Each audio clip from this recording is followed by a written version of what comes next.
Hello friends, now let us look at activity 1. Listen and act and work in a group. કામ કરો ભેગા મળીને અને ગ્રુપમાં કામ કરો. શું છે આમાં? સૌથી પહેલાં તો take a square paper, sheet of paper. સૌથી પહેલાં તો એક સ્ક્વેર લો, sheet of paper, fold it along in the middle horizontally અને એને બરાબર હોરિઝોન્ટલી શું કરો?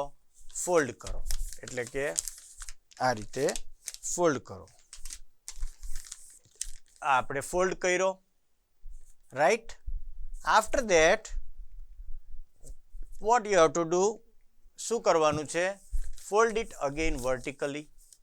પાછો આ રીતે બતાડ્યો છે તે પ્રમાણે આમ તમે એને ફોલ્ડ કરો.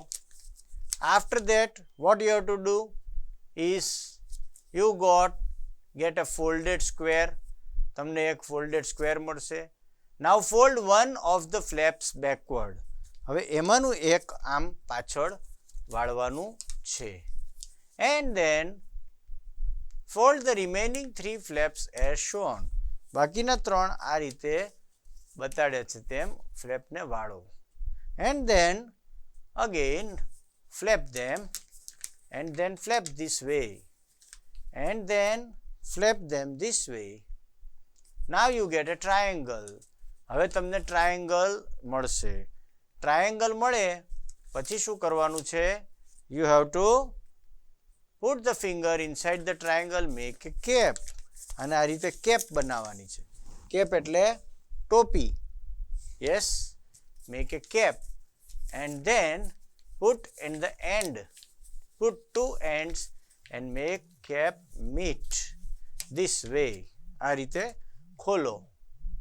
Yes.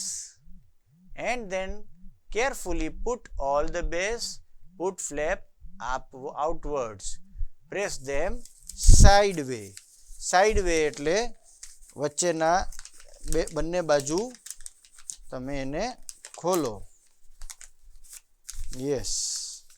આ રીતે. This way. And your boat is ready. અને તમારી બોટ રેડી છે. આ રીતે. Your boat is ready. See, you can see, ओ माझी चल, हमारी नैया रेडी है. It's a boat and you can also make a boat. My dear friends, what we have learnt from this activity, આમાંથી એક શબ્દ શીખ્યા આપણે ફ્લેપ. ફ્લેપ એટલે પાસું, ટ્રાયેંગલ એટલે ત્રિકોણ, સ્ક્વેર એટલે ચોરસ. Learn this all words.